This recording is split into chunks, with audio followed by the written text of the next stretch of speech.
এবার যেভাবে প্রশ্ন তোলে, কি কারণে এলো আমার দয়াল হরিচাঁদ? নূতন কি দিতে এলো? এমন কি বাকি ছিল তাই দিতে হরিচাঁদ এলো? এইবার শোনেন ভক্ত প্রাণ, পঠন পাঠন করতে হবে লীলামৃত খান। ওই যে আমার তারকসান বসে শোনেন জ্ঞানীজন লীলামৃতে করেছে উত্থাপন। কি অনন্য যুগে পাষণ্ডীর মস্তক ছেদন, এ যুগে পাষণ্ডী নামস্ত্রে দলন। ধন্য ধন্য অবতীর্ণ চৈতন্য নিতাই, নাম দ্বারা উদ্ধারিল জগাইয়ার মাধাই। সেই নাম প্রেম মধ্যে কলি প্রবেশিল, সেই নাম প্রেম মধ্যে কলি প্রবেশিল, প্রকৃতির স্থানে বিন্দু প্লাবিত হইল। আপনারা পড়ে দেখবেন তাই কি কারণে আসলো আমার হরি দয়াময়। লিখেছে তারক গোসাই, অনন্য যুগে পাপী যারা ভগবানের হাতে নিধন হয়ে একমাত্র উদ্ধার হলো তারা। বিষয়টা হচ্ছে তাই, রাবণ পাপ করেছিল, রাবণের গায়ে পাপ জড়ালো। বসে শোনেন জ্ঞানী দল, ভগবান রামচন্দ্র সেই পাপ সরাইতে তারে নিধন করলো। ভাববার বিষয়, রোগও সেরে গেল, রোগীও মরে গেল, উপকার কি হলো? উপকার তো নাই। বোঝা যাচ্ছে? ধরেন আপনার গরুর রোগ হয়েছে, কি বলবো আপনাদের কাছে, আপনি ডাক্তারের কাছে গেছেন, ওই সময় বলেছেন ডাক্তারের ধারে, ডাক্তার বাবু একটু ওষুধ দিতে হবে আমারে। বলে কি বিষয়? বলে আমার কথা নেবেন, আমার গরুর রোগ হয়েছে, একটা ওষুধ দিয়ে অন্তত গরুটার রোগটারে সারাই দেবেন। ভেবে দেখেন তাই, ডাক্তার ওষুধ দিল, গরুর রোগ সেরে গেল, কিন্তু গরু মরিও গেল। পরের দিন ওই গরুর মালিকের সাথে ডাক্তারের দেখা হলো, ডাক দিয়ে বললো ডাক্তার বাবু মালিকের ঠাই গরু কেমন আছে? বলে রোগও সারিছে, সাথে গরু শিখে গেছে। তাহলে এতে উপকার কি হলো? পাপ সরাতে গিয়ে পাপীকেই নিধন করা হলো, তাই তো? তাহলে ত্রেতা যুগে রাবণের পাপ সরাতে রাবণকে নিধন করা হলো। বোঝা যেত তাই রামচন্দ্র তার মাথায় হাত দিলে ভগবান যদি পাপীকে স্পর্শ করে তাতে তো পাপ চলে যায়, তারে যদি সংশোধন করে নিত তার রাঙা পায়, অসুবিধা ছিল কোন জায়গায়? কিন্তু ত্রেতা যুগে তার রামচন্দ্র পারেন নাই।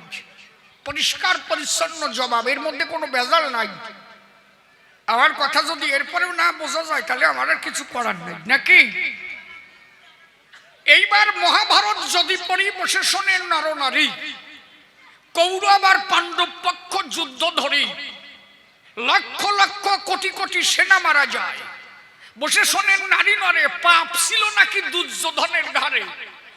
ওরা 100 ভাই, সৈন্য কত তার ঠিক নাই, 18 অক্ষয়ণী সেনা। বসে শোনেন সুধীজনা, কুরুক্ষেত্র সমরে সব নিধন হয়ে যায়। গান্ধারী কেন্দ্রে ছিল, বসে শোনেন জ্ঞানী দল। আচ্ছা, তাদের যদি পাপ ছিল তাহলে তাদের পাপ খেটাতে গিয়ে পাপীকেও মেরে দেওয়া হলো। তাহলে পাপকে তরাতে গিয়ে পাপীকে মারা হলো, রক্তের নদী বয়ে গেল। দাঁড়িয়ে বলি সবার ঠাই কৃষ্ণচন্দ্র লীলা সাঙ্গ করলো, এইবার গৌর হয়ে গেল। গৌর হয়ে করলো বর্ণনা, অন্তরে করেন ধারণা যে আমি এবার আর পাপী উদ্ধার করতে, পাপ সরাতে গিয়ে পাপী নিধন করব না। মনে আছে ভাবো, নাম অস্ত্রের দ্বারা পাপীকে ধরা, একমাত্র নামের দ্বারা আমি পাপ করাইয়ে দেব। দাঁড়িয়ে বলি সবার ঠাই পাপ থাকবে পাপীর গায়, যদি কোনো পাপী একবার হরি গুণ গায়, জয় হরি বলে ভাসিয়া চোখের জলে, একবার প্রেম হিল্লোলে যদি হরিনাম মুখে নেয়, প্রেমানন্দে বাহু তুলে তার পাপ সব যাবে চলে। ওই পাপী নিধন করার কোনো দরকার নাই। তাহলে নাম অস্ত্রের দ্বারা আমি তাদের তরাতে চাই।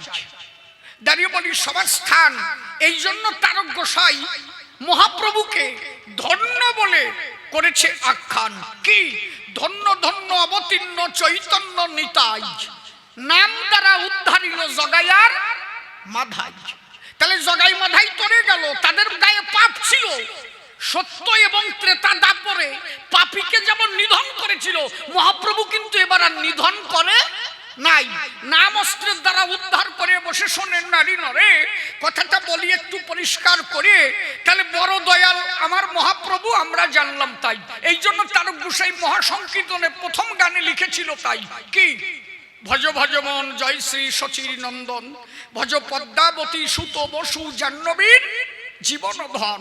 বসে শোনেন জ্ঞানীজন লেখা আছে ওই গানে, করেছে বর্ণন কি, এমন দয়াল অবতার হয় নাই হবে না রে আর, সংকীর্তন মাঝে গুরাচার ডাকে বারে বার, তোরা দুঃখী তাপি আইকে নিবি অনার্পিত প্রেমধন, ভজ ভজ মন জয় শ্রী শচীর নন্দন। তাহলে দাঁড়িয়ে বলি সবার ঠাই মহাপ্রভুর উপরে দয়াল অবতার আর নাই, এটা ভাববার বিষয়। তাহলে পরবর্তীতে হরিচাঁদকে আসতে হলো কেন? কলম দিল তারক গোসাই কি, ধন্য ধন্যবতীর্ণ চৈতন্য নিতাই, নাম দ্বারা উদ্ধারিল জগাইয়ার বাধাই। কিন্তু ওই নাম প্রেম মধ্যে কলি ঢুকে গেল, এই জায়গাটা ভাববার বিষয়। কেন হরিচাঁদকে আসতে হলো? বললো ওই নাম প্রেম মধ্যে কলি প্রবেশিল, প্রকৃতির স্থানে বিন্দু প্লাবিত হইল। তার মানে এরা প্রকৃত বিশুদ্ধ বৈষ্ণব ধর্ম বাদ দিয়া, মহাপ্রভুর ধর্মটাকে বাদ দিয়া এরা পরবর্তীতে প্রকৃতি নিয়া, তার মানে পরে নারী নিয়ে ভজন শুরু করে দিল। এটা হচ্ছে যে আঁটুর উপরে কাপড় পরে বসে শোনেন নারী নরে, এটা আপনারা দেখেছেন সবাই। আছে এদিকে নাই মনে হয় না, আপনাদের এইদিকে এগুলো নাই। ওই যে আঁটুর উপরে কাপড় পরে, কোনটা স্বামী কোনটা স্ত্রী চেনা যায় না, দুধের মধ্যে একটারে ও ফিরাই একই কায়দায় হাঁটা চলা, ঘোরা ফেরাই একই কায়দায় ঘরে।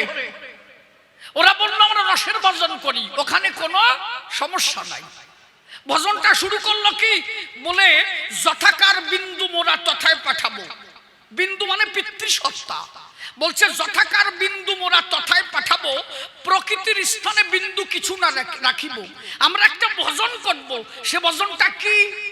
ভজনটা হচ্ছে তাই নারীর সঙ্গে মিলন হব, নারীতে আনন্দ নেব, কিন্তু পিতৃসত্তা নারীর কাছে আমরা দেব না। অন্তরে করেন ধারণা, এ ভজন করতে গিয়ে একটাও টেকলো না। এত সোজা না, যে কয়জন বিয়ে করছে তারা জানে ও জায়গা যাইয়ে অত তাড়াতাড়ি সম্ভব না। ও যে কটা বলে তাই আমরা এই ভজন করি, আমাকে একটু টলে নাই। মেডিকেল বোর্ড বসায় পরীক্ষা করে দেখবেন একটাও ঠিক নাই। ও যে বাড়ি ল্যাপের তলা সয়, ওই ল্যাপ উল্টোই দেখলি বোঝা যায়। এই জন্য পরিষ্কার তারক গোসাই লিখেছে তাই কি, সেই নাম প্রেম মধ্যে কলি প্রবেশিল, প্রকৃতির স্থানে বিন্দু প্লাবিত হইল। এই ভজনটা বামাচারীর ভজন ছিল, ভজনটা খারাপ না, কিন্তু সবার দ্বারা তো সম্ভব না। তারক গোসাই বলছে তাই এই ভজনের শিরোমণি চণ্ডীদাস আর রজকিনী। চণ্ডীদাসের জন্ম কাহিনী বসে শোনেন জ্ঞানীগুলি, দাপর লীলায় বসে শোনেন নারী নরে। একদিন ভোলানাথ মহেশ্বর দর্শন করতে গিয়েছে রাধা কৃষ্ণের যুগল মূর্তি, রাসলীলা রাসমঞ্চ পড়ে। ভোলানাথ চলে গেল, বসে শোনেন জ্ঞানী দল। একটা কাপড় পরা ছিল, ভোলানাথ মনে ভাবলো তাই আমি যদি যাই, আমার এই কাপড় পরা দেখলে যদি সখীরা বেতাল করে ফেলায়, তাহলে মনে আছে ভাবো আমি রাস দেখতে যাবো, অন্তত একটা কাপড় পরিয়ে নেব। ভোলানাথ কাপড় পরে আছে, কি বলবো আপনাদের কাছে, রাসমঞ্চে ঢুকেছে। কিন্তু বিশাখা বুঝতে পেরেছে যেখানে নারী ছাড়া কারো ঢোকার কায়দা নাই, কিন্তু পুরুষের গন্ধ পাই। উনি যে কাপড় পরিছে, ওনার তো জটাধারী, দাড়িও তো কম না, ও কাপড়ের মধ্যে বড়ই পরিছে, উনি আর টের পায় না। বিশাখা দেখে তাই, ওর ভিতর দিয়ে দাড়ি দেখা যায়, এ তো সেমাল নাই। এ কেডা? আমাদের সখীদের ভিতরে এ কোনজন? এসে যখন ধাক্কা দিল, সখীর পরশে বিপুল হরসে রাস রসে মুহ্যমান গড়াগড়ি দিয়েছিল পাগলাই শান। ওই যে বিশাখার পরশ পেল, ওইখানে গড়াগড়ি দিতে লাগলো। ভোলানাথ পাগল হয়ে গেল, এ কি রাস, আমি বসি নাই। তখন ভোলানাথের মাথায় দুটো জট ছিল, একটা জট ছিঁড়ে ফেললো রাধার পায়ে, আর একটা জট ছিঁড়ে ফেললো কৃষ্ণের পায়ে। এই দুটো জট দুইজনের পায়ে পড়ে লাফালাফি শুরু করে দেয়। যেটা কৃষ্ণের পায়ে, ও ডাক দিয়ে বলছে ভোলানাথের ঠাই, এখন আমি যাব কোন জায়গায়? এত সময় ছিলাম মাথায়, ফেলিয়ে দিলে এই পায়, এখন যাব কোন জায়গায়? আর যে রাধার পায় সেও বলছে তাই, ছিলাম মাথায় ফেলে দিলে এই জায়গায় আমাদের রাগবা কোথায়। ভোলানাথ ডাক দিয়ে বলছে তাই, তুমি যে কৃষ্ণের পায় তুমি হবে চণ্ডীদাস, আর তুমি যে রাধার পায় তুমি হবে রজকিনী। রাস রস তত্ত্ব যা আমি বিন্দু মাত্র বুঝলাম না তা, কলিতে তোমরা দুইজন এই রাস রস তত্ত্ব বিলাবা, তোমরা হবা প্রেমের খনিজ। এইবার সেই প্রেমের যদি করি বিশ্লেষণ, বসে শোনেন নারী নরে, এই কয়জন যেতে পারে ওই প্রেমের দ্বারে? ওই আষাঢ়ে হুলো চাটা মারে, ওই চলে সব জায়গায়। 14 বছর চণ্ডীদাস বর্ষি বায়, নদীর এপার আর ওপার। এপারে চণ্ডী ঠাকুর বর্ষি পায়, বর্ষিতে দিয়েছে কি শুনলে আশ্চর্যের বিষয়, একটা পানের খিলি বর্ষিতে বাদাইয়ে ওই নদীতে বসে থাকে সব সময়। পানের খিলি কোনো মাছে খায়, রাক্ষসে মাছ, লেঠা মাছ, ও ছাটাও তো খায় না। পানের খিলি কোনো মাছে গেলে না, 14 বছর ওই পানের খিলি দিয়ে বসে আছে। অপর ঘাটে রানী রজকিনী কাপড় কাচে। এখন প্রত্যেক দিন রজকিনী দেখে, তাই একদিন রজকিনী 14 বছর পরে ডাক দিয়ে বলছে চণ্ডী ঠাকুরের দ্বারে, আচ্ছা এই 14টা বছর ধরে দেখি তোমারে একটা পানের খিলি বসিতে দিয়ে থাকো জলের উপরে, ও ঠাকুর মাছে কি একটাও ঠোক মারে? চণ্ডী ঠাকুর বলে তাই, 14 বছরে একটাও ঠোক মারে না, এই কেবল একটা ঠোক দিল। মানে ওই যে কথা কইছে কেবল ঠোক মারিছে। প্রেম বুঝিছো? 14 বছর ধরে বর্ষি পাইছে, ঠোক দেয় নাই। 3 দিন যাইয়ে পারো না, ল্যাপ নেটাই নাও কেন? তা যা তুমি পারবা না তা তুমি করো না, অন্তরে করো ধারণা। গার্হস্থ্য ধর্মের উপরে পৃথিবীতে আর কোনো ধর্ম হয় না। আপনাদের যদি পড়া থাকে ব্রহ্ম বৈবর্ত পুরাণ খানা পড়ে দেখবেন সবাই। স্বয়ং আদিহরি ক্ষীরোৎসাই এই ব্রহ্মার উপরে সৃষ্টির দায়িত্ব দেয়। ব্রহ্মার এই ললাট থেকে, কণ্ঠদেশ থেকে নারদের জন্ম হয়। নারদের যখন জন্ম হলো, বসে শোনেন জ্ঞানী দল, এ কথা জানেন ভালো। এখন ব্রহ্মা নারদকে ডাক দিয়ে বললো, নারদ আমার কথা নিবা কি? তুমি সংসার করবা, সৃষ্টি রক্ষা করবা। সৃষ্টি না থাকলে জগৎ থাকে না। অন্তরে কোনো ধারণা আমি তোমারে সৃষ্টি করেছি সৃষ্টি রক্ষার কারণ, সৃষ্টি না করলে হবে না। নারদ বলল তাই, আমি যদি মেয়ে ছেলের মায়ায় জড়ায় যাই আমার দ্বারা কৃষ্ণ ভজন হবে না। এই জন্য পিতা আমি করি বর্ণনা, এই বিয়ের মধ্যে আমি যাব না। ব্রহ্মা বলে তাই, তুমি যদি বিয়ে না করো হবে না। আমি সৃষ্টি করেছি কারণের তরে, যাতে সৃষ্টি রক্ষা হতে পারে। বিয়ে না করলে সৃষ্টি কে করে? আমার কথা নাও, আমি পুনরায় তোমার পিতা ব্রহ্মা হয়ে আদেশ করি, তুমি বিয়ে করে সংসার করে নাও। নারদ ডাকতে বলে তাই, এই আদেশ করবেন না, আমি বিয়ে করতে পারবো না। তখন ব্রহ্মা অভিশাপ করেছিল দান। সৃষ্টি রক্ষার কারণ, গৃহ ধর্মের উপরে শ্রেষ্ঠ ধর্ম কিছু নাই। আর তুমি করলে না তাই আমি তোমার অভিশাপ করি নারদ, তুমি নারী গ্রহণ করতে চাও নাই, আমার অভিশাপে তোমার 50টা বউ হবে, যাও। শেষ পর্যন্ত নারদের 50খানা বউ হয়েছিল। তাহলে দাঁড়িয়ে বলি সমাতলে, সৃষ্টির উপরে বড় ধর্ম নাই বিশ্বতলে। সৃষ্টি না থাকলে বিশ্বটা কি চলে? আজকে যদি কেউ বিয়ে না করে, বসে শোনেন নারী নরে, সৃষ্টি থাকবে কি করে? সবাই যদি বৈরাগী হয়ে বৃন্দাবন যায়, 100 বছর পরে এই হাবড়ার মধ্যে লোকজন থাকবে না। এই সম্মিলন কিনা করবে না, খাইয়ে না খিচুড়ি কান্দি খাও, টেয়ার পাবা না। এই জন্য গার্হস্থ্য ধর্মের উপরে শ্রেষ্ঠ ধর্ম আর কোথাও নাই। হরিচাঁদ ঠাকুর দিতে এসেছিল তাই কি, এবার প্রশস্ত গার্হস্থ্য ধর্ম জগতে করলো প্রচার। আমার হরিচাঁদের অপার লীলা লীলা বুঝবে সাধ্য কার? তারে দাঁড়িয়ে বলি সমাধার, সৃষ্টির উপরে কোনো ধর্ম নাই, গৃহ ধর্মের উপরে ধর্ম নাই। তাহলে যা পারবা না, পরের বিধবা নিয়ে টিকতে পারবা না, ও সাটা করে না, বিয়ে করো, সংসার রক্ষা করো, সৃষ্টি করো, একটা পুত্র সন্তান জন্ম দাও। সেই সন্তান জন্ম দিয়া সামাজিক জগতে উন্নত হইয়া ওই ছেলেটাকে দিয়া সমাজের উন্নতি করে লও। খালি খালি পরের বেজাল কেন বাদাই বেড়াও? দাঁড়িয়ে বলি সমাজস্থান আছে নাকি কোন ভগবান? বউ ছাড়া এসেছে ভুবন। একটা জবাব দিতে পারো আমার বৈরাগী? পারবা না। তুমি কি যে মাল এসে গেল বিয়ে টিয়ে করছে শুনেছেন নাকি? না ওই দলের আর একজন? ওই দলেরটা নাকি? গোস্বামী সনাতন। কোন সনাতন? সনাতন তো আমাকে বাড়ির পাশেও একজন আছে, গতদিন চুরিয়ে দিয়ে ধরা পড়েছে, সেইটা নাকি?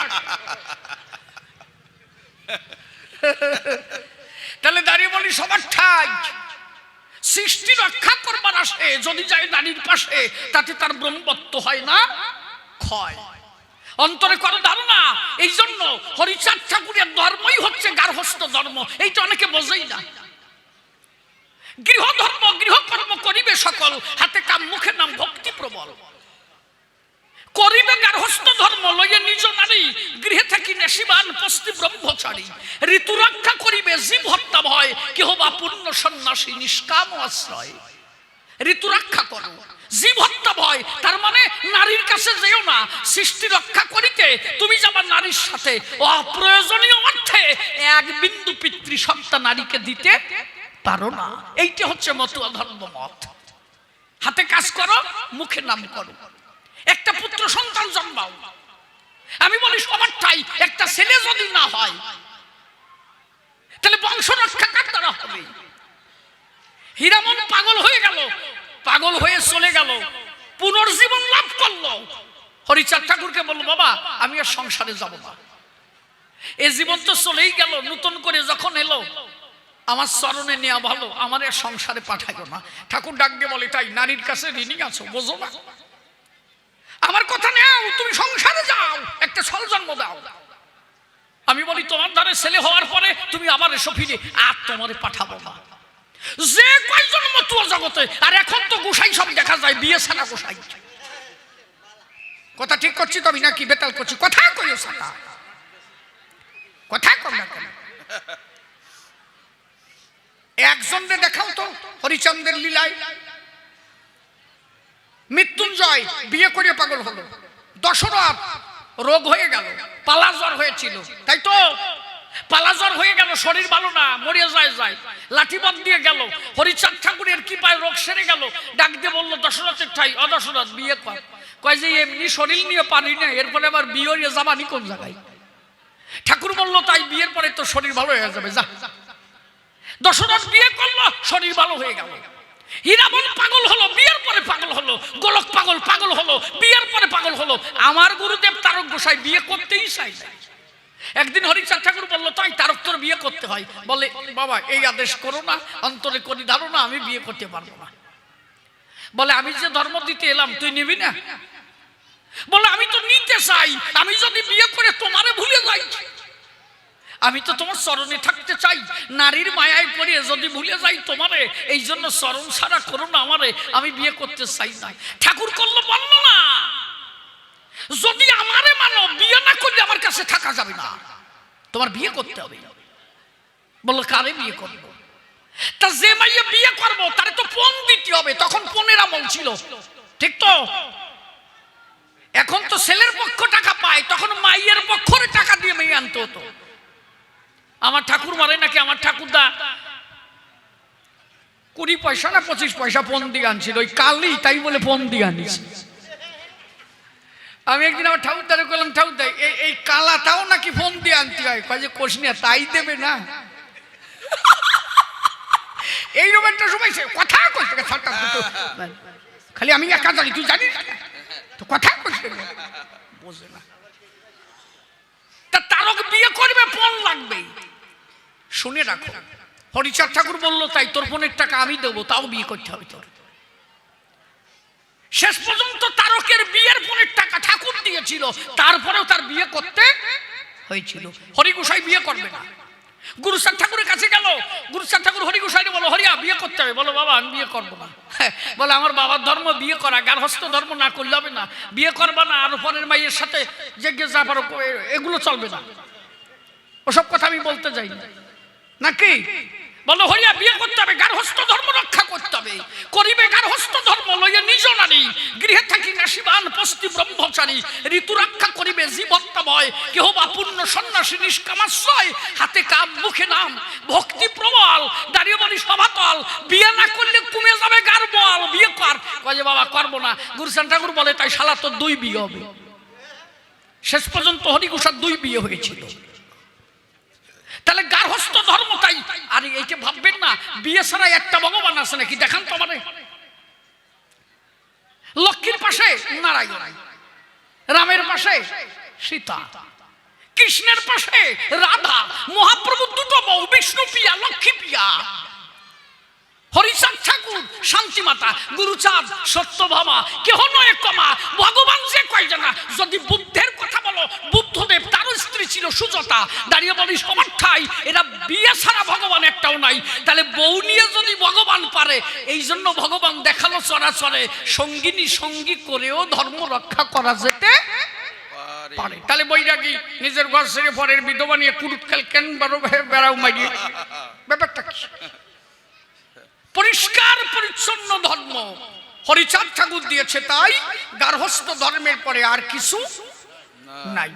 এই ধর্ম দিতে বাকি থেকে গেল, মহাপ্রভু পারেন নাই। নিত্যানন্দের দ্বারা হয়েছিল, কিন্তু নিত্যানন্দের যে ছেলে বীরভদ্র এইটাকে নষ্ট করে দিল। এই বামাচারীর ভজনটাও শুরু করলো। নিত্যানন্দ বিয়ে করেছিল দুটো বউ, বসুধা আর জাহ্নবী। নিত্যানন্দের দুটো বউ কিন্তু, বসুধা আর জাহ্নবী। 8খানা ছেলে জন্ম দিয়েছিল। আচ্ছা, নিত্যানন্দকে বৈষ্ণব সমাজে কি কয়? পূর্ণ কুম্ভ নিত্যানন্দ জানিও নিশ্চয়। এই জন্য দেখবা বৈষ্ণব সমাজে যদি কীর্তন গায়, আগে কি কয়? ওরে নিতাই ভজ, নিতাই ভজ, নিতাই ভজিলে গৌর পাবি, নিতাই ভজ, নাকি? তা নিতাই ভজের কথা কয় কেন?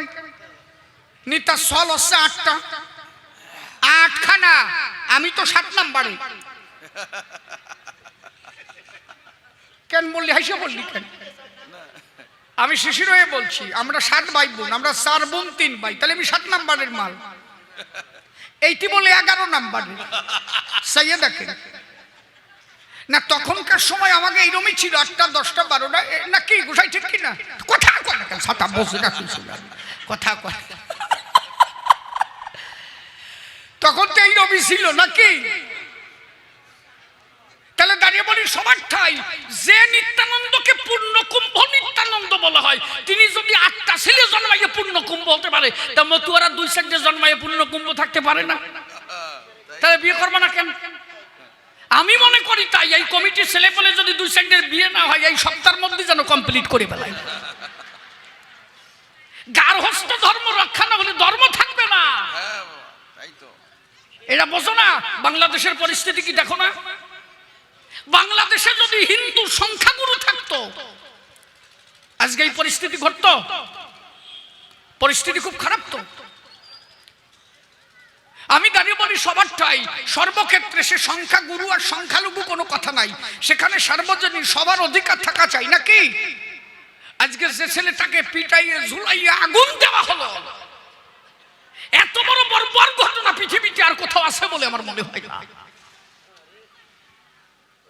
তার পিতা চোখের জল ফেলাচ্ছে, আমার একটা ছেলে চলে গেল। যে পিতার বুকের থেকে সন্তান হারাই যায়, সে ব্যথা একমাত্র সেই পিতাই জানে। দাঁড়িয়ে বলি সবারটাই, যে দেশটা সোনার দেশ ছিল, যে দেশটা আমার ছিল, ভিটে বাড়ি ত্যাগ করে চলে এসেছিলাম এই পারে, আজকে সেই দেশটা এমন হয়ে গেল। এ তো যত সামান্য বিষয় নয়। একটা ছেলেকে পিটাইয়ে তার গাছের উপরে দিয়ে অগ্নিকুণ্ড জেলে তার দেহকে ভস্মীভূত করা হলো, এ যত সামান্য বিষয় নয়, কঠিন বিষয়। সৃষ্টি রক্ষা করতে হবে। সৃষ্টি রক্ষা না করলে ধর্ম থাকে না। অন্তরে করেন ধারণা, আগে ভক্ত তারপরে ভগবান, ভক্ত না থাকলে ভগবানের মান্যতা থাকে না। এই জন্য দাঁড়িয়ে বলি সবার ঠাই, সৃষ্টি রক্ষা করা চাই। আগে আমাদের সৃষ্টির দরকার, সৃষ্টি না থাকলে ধর্ম থাকে না। হরিচাঁদ ঠাকুর দেখেছিল, তাই এই জন্য ঠাকুর নিজে সৃষ্টি করে গুরুচাঁদের মতো সন্তান জন্ম দিয়ে দেখালো মানুষের সৎপুত্র যদি জন্ম ধরে তার জন্য সমাজ উপকৃত হয়। অন্তরে করে ধারণা, এর থেকে ভালো ধর্ম পৃথিবীতে আর আছে কিনা আমার মনে হয়। ঠাকুর করেছে বর্ণনা, বিনা কারণে তীর্থে যাবি না, তীর্থের প্রয়োজন নাই। কি আছে তীর্থে? গোসাই মহানন্দ কয়, যে জন ওরাকান্দি যায় গয়া গঙ্গা দিবানিশি তারে দেখতে চায়। তীর্থের দরকার নাই। যত যত তীর্থ আছে অবনী মাঝারে সত্য বাক্য সমকক্ষ হইতে না পারে। যত যত তীর্থ আছে অবনী বাজারে সত্য বাক্য সমকক্ষ হইতে না পারে। এই যেখানে সাধুর বাজার দাঁড়িয়ে বলি সমাধার, যদি কোনো একজন সাধুর দর্শন কারো হয় অন্তরে করি ধারণা ওই সত্য বাক্য কোন সাধুর সাথে দেখা হলে তার কোটি তীর্থের দর্শন হয়, তার আর গয়া কাশী যাওয়া লাগে না। দেহের ইন্দ্রিয় বশ না হয়েছে যার, তীর্থে গেলে ফল প্রাপ্তি হয় না তার। আর দেহের ইন্দ্রিয় বশ করেছে যেজন, তার দর্শনে তীর্থ দর্শন। এর থেকে ভালো কথা আছে? তীর্থে যাবেন 10,000 টাকা চিট দিয়ে চলে আসবেন। আচ্ছা ওই 10,000 টাকা তীর্থে না ব্যয় করে আমি বলি সমাধানে প্রত্যেক দিন 100 টাকা করে গিয়ে বাজারে মা বাবাকে বসাইয়ে একটা আসনের উপরে ওই 100 টাকার ভালো খাবার এনে যদি তুলে দিতে তোমার পিতার অধরে, তোমার মায়ের অধরে, মাতা পিতা মাথায় আশীর্বাদ করে যে আশীর্বাদ করত অর্পণ, দাঁড়িয়ে বলি সবার ঠাই পিতা মাতা সন্তুষ্ট হলে তাতে সন্তুষ্ট হয় আমার পরম দয়ালু হরিচাঁদ, তার উপরে আর কিছু নাই। এই জন্য ঠাকুর বলেছে মাতা পিতা গাছের গোড়া, হরি গাছের ফল, গাছের গোড়া কেটে কেন আগায় ঢালো জল। কোন তীর্থের দরকার নাই, অন্তত মা বাবার চরণ তলে তোমার ভক্তি রাখা চাই, ওইখানেই সব তীর্থ পায়। এই জন্য অশ্বিনী ঘোষাই গান লিখেছে, আপনারা দেখেছেন সবাই। অশ্বিনী ঘোষাই লিখেছে না, মোনা ভাই আইনারে যাই তীর্থ ভ্রমণে। আছে গুরুপদে শ্রীবৃন্দাবন, তীর্থরাজ বিরাজ করে গুরুর চরণে, মোনা ভাই আইনারে যাই তীর্থ ভ্রমণে। তাহলে তীর্থ ভ্রমণে যদি যেতে হয়, সেই তীর্থ আছে মাতা পিতা গুরুর পায়, সেই গুরু মাতা পিতা ভজন করলে কোটি তীর্থ লাভ হয়। এর থেকে ভালো কথা আর কিছু নাই। হাতে কাম করো, মুখে নাম করো। যে ধর্ম আগে পড়ে এই একটা বাণী কেউ দেয় নাই, হাতে কাম মুখে নাম। সবার কাছে শুনেছি তাই, ত্যাগ ত্যাগ ত্যাগ। এত ত্যাগ যদি করি, বসে শোনেন নরনারী, আমি যে সমাজে বসবাস করি, আমি এই জগতে আসার পরে বাঁচবো কি নিয়ে, এত ত্যাগী হলি হবে? আমি 3টে ছেলে জন্মাইছি, আমি ত্যাগ করে চলে গেলাম বিষয় বাড়ি। ওই ছেলেটাকে যদি আমি নিজে মানুষ না করি, ওরা যদি ক্রিমিনাল হয় তার দায়ী কে? আমি শিশির সরকার, কারণ ওদের জন্মাইছি আমি, ওদের দায়িত্ব আমার। তাহলে ওই ছেলেটাকে মানুষ করার দায়িত্ব কার? আমার। এখন আমি সেই 3টে ছেলে জন্ম দিয়া যদি এখন বৈরাগী হয়ে যাই চলিয়া, ছেলের 3টে যদি ক্রিমিনাল হয়ে সমাজ নষ্ট করে, তার দায়বদ্ধতা আমার নিতে হবে ঘাড়ে। আমার ঠাকুর বলেছে তাই, তাকে পাওয়ার জন্য নাম করো, হরি বল হরি বল, আর হাতে কাজ করো। হাতে কর্মের দ্বারা অর্থ আসবে, সেই অর্থ দ্বারা তুমি সন্তান মানুষ করবে, আর মুখে নাম করবা, সেই নামের দ্বারা তুমি লাভ করবে পরম পিতারে। অসুবিধা কোন জায়গায়? তুমি হাত দিয়ে কাজ করলে টাকা আসছে, মুখটা তো তোমার বসেই আছে, তাহলে মুখে হরিনাম করো, কোনো সমস্যা নাই। হরি বল হরি বল, ভ্যান চালাও, পেট্রোল মারো, আর মুখে বলো হরি বল হরি বল হরি বল। বিড়ি বান্ধো, বিড়ির ফাঁসা গজো, আর বলো হরি বল হরি বল। অ্যান্টে ফার্মার সাথে যদি কয় যে ওর মেয়ে কোথায় গেছে, মুখের মেয়ে কি হলো, কি কি, তোমার তো টাকাই নাই। হাতে কাজ করো, ওই কাজের জন্য টাকা আসবে, আর মুখে নাম করো, নামের দ্বারা তুমি একদিন হরিধন পাবে। কথা বোঝা যাচ্ছে নাকি? আরে পরিষ্কার কথা সাতা। আমাকে বাড়ির পাশে অমূল্য মণ্ডল, উনি সরাট করে বৈরাগী হয়েছে, সরাট করে বৈরাগী হয়েছে। কয়দিন পরে কাদ্দারে শুনছে চলে যেতে হবে ত্যাগ করে ঘর বাড়ি, আর ঘরে থাকা যাবে না, তাহলে ভগবান পাওয়া যাবে না। বৃন্দাবনে উনি রওনা দেবে, উনি কোন বৃন্দাবনে যাবে তা উনি জানে, আমি জানি না। তো উনি হাঁটাতেছে, বড় ছেলের 3টে সল। বড় ছেলে ডাক দিয়ে বলে, বাবার ঠাই বাবা, তুমি যদি চলে যাও আমরা বাঁচবো কেম ভাই, আমাকে ঘরে তো পয়সা করি নাই। বলে ওসব জানি না, আমি দীক্ষা নিয়েছি, গুরুদেব কইছে ত্যাগী না হলে বৃন্দাবনে ভগবান পাওয়া যাবে। বড় ছেলে বলে, তাই অত ত্যাগী দিয়ে দরকার নাই, 3টে ছেলে মানুষ করে তারপর তো যাওয়া যায়। বড় কথা বলিস না, আমার ভাব এসে গেছে। ওই দিন বড় বসে বসে মালা টেপে আটা দেবে। বড় ছেলে বলে, বাবা দাঁড়ে বাবা, আমার পরে আরো 2টো ভাই আছে, তাদের তো মানুষ করতে হয়, তুমি একটা কাজ করো, আমারে অন্তত 30,000 টাকা দাও, আমি একটা ব্যবসা করি, তারপরে তুমি যাও।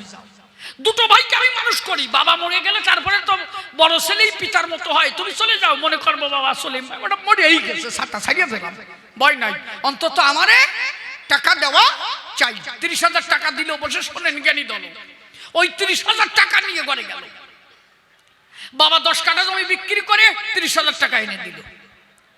এখন ওই ছেলেটা 30,000 টাকা নিয়ে ব্যবসা শুরু করলো। ও এর সাথে খবর নিল কি ব্যবসা করা যায়। আমি তো পড়াশোনা করেছি, বাবা চলে যাবে এখন অনেক দূরে, ছেলেটা 2 ভাইকে তো মানুষ করতে হয়, আমার তো তেমন ব্যবসা জানা নাই, কি করলে ভালো হয়।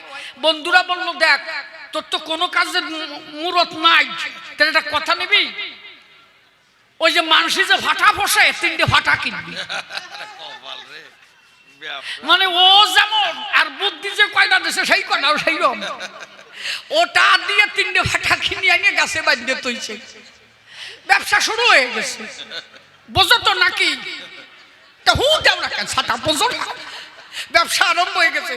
ছাগল আসে আর ব্যবসা কাজ আসছে। ও দেয় যে শালা এখন আমিও তো ভর্তি পারবো, অসুবিধে নাই। ও দাঁড়ে না থাকলেও তো ব্যবসা চলে। নাম হচ্ছে অমূল্য মন্ডল। এখন ওই পাঠা পুষতে পুষতি নাম হয়ে গেছে অমূল্য পাঠা। একজন ছাগল নিয়ে আসতেছে আর অমূল্য মালা টিপে বেড়াচ্ছে, বুঝলি? এনো ভাটা নিয়ে আসতে, ছাগল নিয়ে আসতেছে, অমূল্যর সাথে দেখা হয়েছে।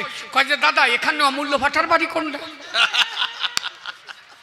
অমূল্য কয়েছে যে তার সলের নাম কি? কয় যে সলের নাম নিমাই ভাটা, বাবার নাম অমূল্য ভাটা। অমূল্য জোলা ফেলাই দিয়ে কয় যে আমি বৃন্দাবন পরে যাব, তুই আর ছাগল নিয়ে আমার বাড়ি যাস না। এমন সাল জন্মাইছি মন্ডল টাইটেল বাদ দিয়ে ফাটা টাইটেল খাইছি। এখন যদি বৃন্দাবনে যাই এরপরে যে কোন টাইটেল লাগবে না গায়ে তা ঠিক নাই। আগে সাল মানুষ করবো পারি, তারপরে ভগবান দেখবো। তাহলে যে ছেলেকে জন্ম দিয়েছ মানুষ করার দায়িত্ব তোমার। গুরু সাহেব ঠাকুর বলেছে তাই, আগে শিক্ষা নাও। শিক্ষা না হলে জীবে চেতনা ঘটে না, আর চেতনা না হলে বিপ্লব হয় না, বিপ্লব না হলে সমাজের পরিবর্তন আসে না। দাঁড়িয়ে বলি সবার ঠাই।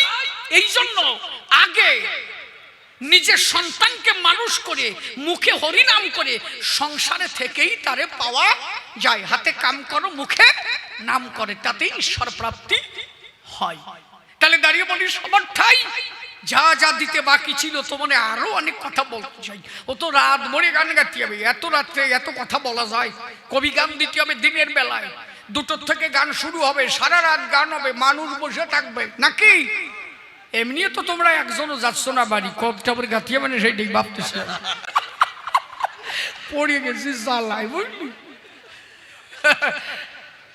হরিবল হরিবল।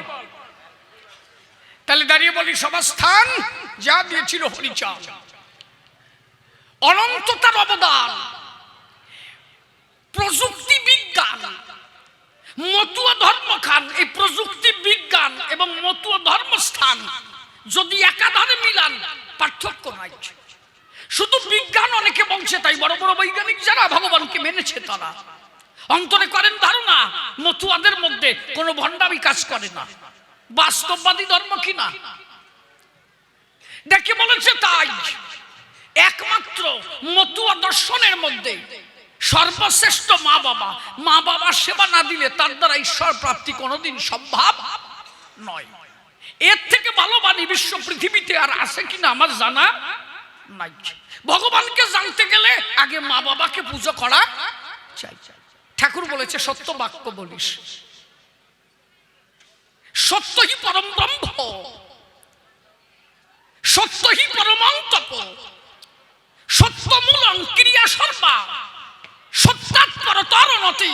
সত্যই সবকিছু, সত্যই ব্রহ্ম, সত্যই পরমং তপ। সত্যের উপরে পৃথিবীতে আর কিছু নাই। যদি জপ তপ যা কিছু করো সত্যের উপরে তোমার করা চাই।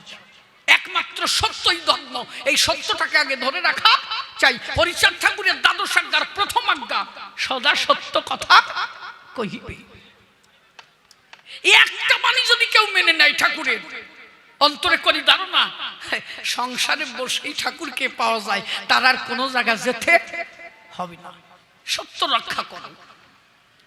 তুমি বৃন্দাবনে গেলে মিথ্যা চাইলে না, তোমার দ্বারা ঈশ্বর প্রাপ্তি হবে না। তাহলে সংসারে থাকো, মনটা রাখো সংসারের ভিতরে।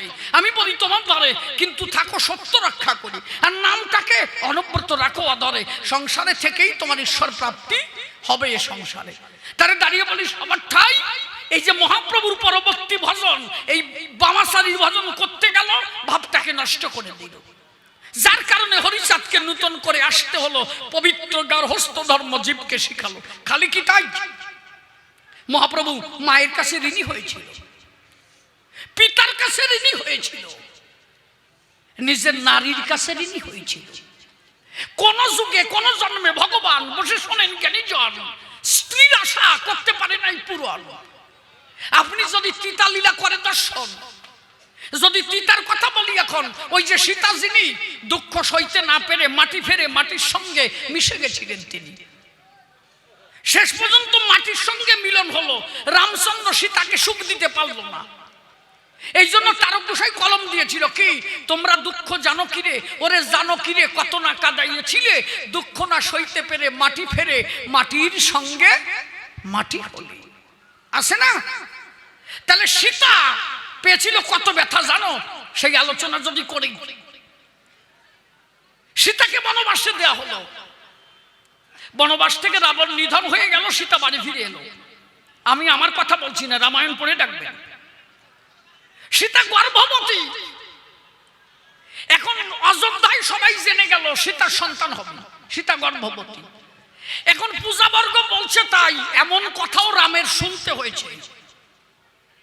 পূজাবর্গ বলছে তাই, সীতা তো ছিল রাবণের আলায়, তা ও সন্তান, ব্যাপারটা বুঝেছো নাকি? তো প্রকাশ করে বলা লাগে না। প্রজাবর্গের এই কানসারা শুনিয়ে বসে শোনেন জ্ঞানী জনে। রামচন্দ্র বলল, লক্ষণে লক্ষণে কথা নাও, কি সীতাকে বনবাসে দাও। আমি জানি সীতার উপরে সতী নাই, তথাপিও পূজাবর্গের মনের আশা পূর্ণ করিতে আমার সীতাকে বনবাসে দিতে হবে, বনবাসে দিতে হলো। সীতার সন্তান হলো। লব কুশি দুটি ভাই দাঁড়িয়ে বলে সবার ঠাই ফিরে এলো অযোধ্যায়। অযোধ্যায় যখন ফিরে এলো, বললো অগ্নিকুণ্ড জেলে সীতাকে সতীত্বের পরীক্ষা দিতে হবে। এত ভাবনা যখন সীতার উপরে এলো, সীতা তখন মা বসুমাতাকে বলল, মা আমি তোর থেকে এসেছিলাম, আমার কথা নেবি? আমার যে এত পরীক্ষা দিতে হবে, আমি আর থাকতে চাই না, আমি তোর কোলের সন্তান, তোর কোলে যাব, আমাকে তোর কোলে ফিরাইয়ে নিবি। তাহলে সীতা কত কেঁদেছিল, তাই তার গোসাই কলম দিয়েছিল কি, তোমরা দুঃখ জানো কিরে, ওরে জানো কিরে কত না কাঁদাইয়েছিলে, দুঃখ না সইতে পেরে মাটি ফেরে মাটির সঙ্গে মাটি হলি। দাঁড়িয়ে বলি সবার স্থান। এইবার যদি বলি রাধার কথা, বসে শোনেন বিজ্ঞ শ্রোতা। আয়নের ঘরে ছিল রাধিকা রতন, কিন্তু কৃষ্ণের রাধা প্রাণধন। দাঁড়িয়ে বলি সবার ঠাই, রাধা কি কোনোদিন আনন্দ পায়? পায় না। ওই জন্য রুক্মিণী সত্যভামা, তারাও তো নহে কমা, সবার জন্য ব্যথা ছিল জমা, সুখ পায় নাই। যশোমতী কেঁদেছিল, নন্দ রাজাও কেঁদেছিল, দৈবকীও কেঁদেছিল, বসুদেবও কেঁদেছিল। পিতা স্বর্গ, পিতা ধর্ম, পিতা হি পরমন্তপ, পিতরি পিতিমাপন্নে পিয়ন্তে সর্বদেবতা, জননী জন্মবহু বিশ্ব স্বর্গাদপি গরীয়সী।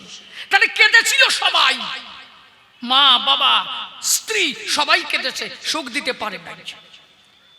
কৃষ্ণলীলা সেরে রাধা অঙ্গ শ্যামঙ্গ মিলিয়া এক অঙ্গ নদিয়ায় হলেন গৌরাঙ্গ, করতে এলেন ভক্ত সঙ্গ, করিয়া কীর্তনে ভক্তের আনন্দে, করিয়া ভক্ত সঙ্গ আনন্দ দিয়ে মহাপ্রভু চলে যেতে চাই। দাঁড়িয়ে বলি সবার ঠাই। প্রথম বিয়ে করলো বিষ্ণু পিয়া, সাপে কেটে মারা যায়। সর্পদংশনে লক্ষ্মী পিয়া মারা গেল ভুবনে, পরবর্তীতে বিষ্ণু পিয়াকে বিয়ে করে। আচ্ছা একটা লোক দুটো বিয়ে করে, বলেন দেখি আমার দ্বারা কি খালি খালি করে? আচ্ছা একটা লোক দুটো বিয়ে করে, এ কি খালি খালি করে? প্রথম বউ গেল মরিয়ে, তাহলে যিনি ভগবান এ কি খালি খালি করে? উনিও মনে ভেবেছিল তাই গার্হস্থ্য ধর্ম দেব, কিন্তু উনি পারেন না। কিছু কারণবশত তার সন্ন্যাস নিতে হয়েছিল। কলিতে সন্ন্যাস নাই। অশ্বমেধ গবলম্ব সন্ন্যাসী ফলপত্রিকম দেবরণ সুত উৎপত্তি করাও পেঞ্চ বিবর্জয়িত। কলিতে সন্ন্যাস নাই, মহাপ্রভুকে নিতে হয়েছিল। তাই 24 বছর বয়সে দাঁড়িয়ে বলি সভা পাশে, কোন নারীকে ছেড়ে স্বামী যদি যায় দারুদেশে, বলেন দেখি আমার পাশে সেই নারী ঠিক থাকতে পারে বিশ্ব পাশে?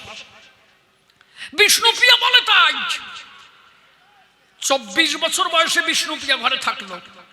48 বছর বয়সে মহাপ্রভু এসে দারুদেশে বিষ্ণুপ্রিয়ার কাছে দাঁড়ালো। ভাবতে পারেন ওইটুকু বাচ্চা মেয়ে বিষ্ণুপ্রিয়া, মাত্র 24 বছর বয়স। আসে নাই তার দ্বারে। 48 বছর বয়সে এসে দাঁড়াইছে দরজায়, ডাক দিয়ে বলছে, তাই বিষ্ণুপ্রিয়া আমি ফিরে এসেছি, একবার আসো, তোমার দেখতে চাই। বিষ্ণুপ্রিয়া ঘর থেকে বাইরে গেল, মহাপ্রভু দাঁড়াইছে। তা বিষ্ণুপ্রিয়ার কাছে গিয়ে, এই মহাপ্রভুর কাছে গিয়ে অধমুখে দাঁড়ায় আছে, মুকুণ্ড দিকে দেয় নাই। নারীর স্বভাবই তো তাই। প্রকৃত নারী যারা, চোখখানা মাটির দিকে দিয়ে চলে তারা। কারণ অনেকের চাহনিত্ব অনেক প্রকার দ্বারা, সবার তো একরকম চাহনি নয়। দাঁড়িয়ে বলি সবার ঠাই। এই জন্য সতী নারী তারা মনে করে অন্তত নিম্ন মুখে দিয়ে যদি হাঁটি, কারো চাহনির দিকে লক্ষ্য দেওয়ার মতো আমার নাই। আমার মনে আছে, ভাবো আমি একমাত্র আমার স্বামীর দিকেই চাবো, এটা সতী নারীর একটা দ্বারা। তাই বলে যারা এদিক ওদিক তাকায় তারা খারাপ, আমি তা বলি না। তোমাকে জায়গার লোক খারাপই না, আমাকে ওই দিকে কথা করছি না। হ্যাঁ, এখন তো দেই খালি বুলুক বালাক দেয়, ও মেলা ঘাটে গেলি টিয়ার পাওয়া যায়। বিষ্ণুপ্রিয়া মাটির দিকে তাকায় আছে। মহাপ্রভু ডাক দিয়ে বলছে, একটু তাকাও, তোমার দেখি, কতদিন তোমার দেখি না। 24 বছর বয়সে তোমার ছেড়ে গেছি তার উদ্দেশ্যে, আর একদিনও এলাম না। আমি জানি তোমার অন্তরে অনেক ব্যথা জমা, তুমি তো নহ ক্ষমা, আমার করতে পারো না ক্ষমা। দাঁড়িয়ে বলি তোমার ঠাই, 24 বছর ছেড়ে আছি তোমারে, এসেছি 48 বছরে ফিরে, একবার তাকাও, মুখখানা দেখতে চাই। বিষ্ণুপ্রিয়া বললেন, না আমি তাকাবো না। বলে কেন? বলে আমি তাকালে যদি তোমার সন্ন্যাস ভেঙে যায়। ভাবতে পারো কতখানি সতী নারী হলে এমন হয়। বিষ্ণুপ্রিয়া জানে তাই যদি কোন স্বামী সন্ন্যাস নেয়, সে তার নারী মুখ দেখলে তার সন্ন্যাস ভেঙে যায়। তাই স্বামীর আনন্দে, স্বামীর যাতে ধর্ম রক্ষা পায়, ডাক দিয়ে বলছে, স্বামী ঠাই আমি তাকালে যদি তোমার সন্ন্যাস ভেঙে যায়, আমি তাকাবো কেন? নিচের দিক তাকায় আছে, চোখের জল ঝরঝরে ঝরতে তালে আছে। অপূর্ব চরিত্র, এত বড় সতী নারী এখন হয়। আবারও বলছি, এই জায়গার লোক ভালো, আমাকে ওই দিকের কথা নাকি না। আবার কেউ যদি খেপে উঠে কাজ হয় না, তা আমরা কি কি দরকার কি, সবাই ভালো। আমি আমার উপখ্যান স্বরূপ বলছি। তার নিচের দিক তাকায় আছে, চোখের জলে মাটি ভিজে যাচ্ছে। কি বলবো আপনাদের কাছে? ওই দেখেন, সীতা সতী হয়েছে, ও যে কি হয়েছে, ও এখন রাজা। এইটা সে বিষয়। সমাজ তো গেছে কোন জায়গায়, যাকে ও যা পারে করবে নাকি, ও তো আর ওর মধ্যে নাই। ও এখন যে কোন জায়গায় দাঁড়ায় আছে ও নিজেও জানে না। আমার এক কাকা ছিল, মুকুন্দ কাকা, আমার বাড়ির পাশে। তাই একদিন ওই খাইয়ে আসতেছে, ওনার তো পয়সা করেছিল না, ওই বাংলা খাতো, এর পিওর বাংলা। ওই বাংলা খাইয়ে আসতেছে, ফাঁকা মাঠে একটা মান্দার গাছ আছে, বুঝলি। এখন ওই মান্দার গাছে ঘাড় বাঁধাইছে, ভাই বাড়ি চল, ভাই বাড়ি চল। এই ঘাড় বাঁধাতি বাঁধাতি শাল বাকলা উঠে গেছে। ওর বউ বাজারে আসতেছে, দেখেছে ওই ঘাড় বাঁধাই করছে, ভাই বাড়ি চল। ওর বউ এসে চুল জড়াই দিয়েছে, থাবা, ভাই বাড়ি চল, শালা আমার জন্ম খাইছি জানে, এই ভাই সর্বনাশ করতেছে। এতে এ বোধ এদের নাই। সমাজ কিভাবে ধ্বংসে যাবে। কোনো মাদক দ্রব্য কোনো ধর্মের অঙ্গ নয়। এই যে কয়জন গেজা খায়, কয় যে বাবার প্রসাদ খাই,